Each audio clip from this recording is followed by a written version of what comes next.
Hello, my name is Joseph Masad, and I'm a Macaulay Honors student as well as a Brooklyn College student. I'm a Brooklyn native as I was born here and I have lived here all of my life.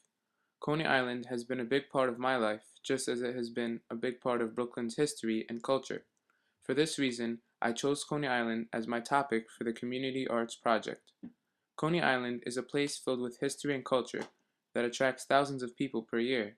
It is filled with attractions that include the Astroland Amusement Park, Nathan's Hot Dog Stand, the New York Aquarium, the Parachute Jump, Keyspan Park, the Boardwalk, and all of the attractions on it, and the beach. There are many forms of attractions in Coney Island, including the MTA, as shown here.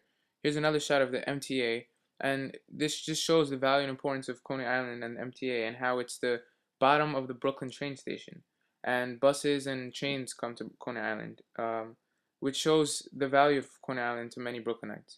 And of course, Nathan's, which holds much of the history of Coney Island. And as in my video, I was able to interview the manager of Nathan's, who actually gave me lots of valuable information about the culture and history of Nathan's and Coney Island. One cannot mention Coney Island's art and culture without mentioning Astroland. Here's a shot of the Astroland main arcade area, which attracts many locals as well as many people outside of Coney Island, Brooklyn, and New York. Here's a shot of the Wonder Wheel of Coney Island, which is a very structurally interesting piece of Coney Island, and the Cyclone goes along with it, with its structural art. Many of these rides in Coney Island are very high in height, and they actually attract many people just by the looks of them, and it's just really a piece of art that cannot be matched in Coney Island. It's something very interesting. And here's a shot of the parachute jump, which no longer runs, but yet attracts many, just as it is a symbol of Coney Island in it being a landmark in Coney Island. And notice as well that this landmark is actually on the boardwalk. The boardwalk is a big part of Coney Island, attracting many people, especially during the summertime. And here's a shot of the New York Aquarium in Coney Island, which attracts many people, and it also has an 80,000-gallon shark tank. This mural, which is a main focus point of my actual study on Coney Island, has many historical pieces, which is actually produced by the New York Aquarium. And these types of art that were talked about on the boardwalk include this mural, and it has many artistic paintings and images of Coney Island depicting much of the value of Coney Island.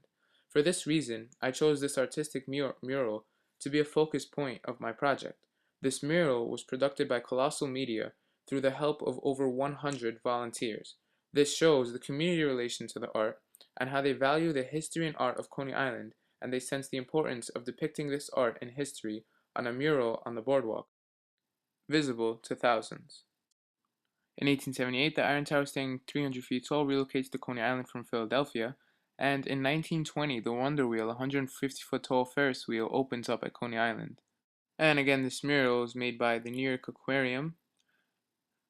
And in 1983, Coney Island holds the first annual Mermaid Parade on Riegelman Boardwalk Park. And the parachute jump, which is 277 feet tall, is relocated in 1940 to Steeplechase Park. One very interesting part about this project was that even on the garbage cans in Coney Island, there were art present, and which was something very unexpected. And they depicted hot summer days in Coney Island.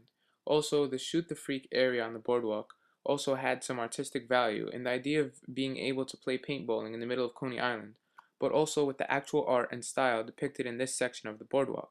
The various cultures of people that mix in Coney Island is something that has helped Coney Island to attract so many people. Much of the cultures that are present include locals, but the community is also filled with many people from outside of New York and the United States.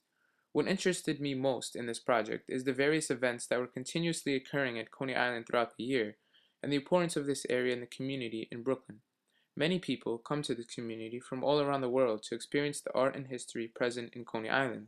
Coney Island has been around since the early 1900s, serving and entertaining many people, and it hasn't changed much since.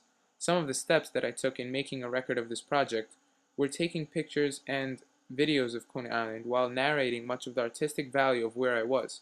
This was a very effective way of experiencing Coney Island for myself, while also getting record of this experience for presenting it. Some of the problems I encountered, which may be noticed in the footage and pictures I took, were that I initially went in the dark. The pictures unfortunately came out dark, and I was unable to use the footage. Therefore, I had to go again, at which time it was raining, so the rain was one big problem I encountered while taking my footage and pictures. One unexpected or surprising thing that I noticed was the knowledge of the average person in Coney Island. I had the opportunity of interviewing a man named Bill, who told me lots about the culture and art of Coney Island, as well as specifying the Mermaid Parade which occurred in Coney Island. I also had the opportunity of interviewing the manager of Nathan's, who told me lots about the culture and art, as well as the history of Coney Island and Nathan's.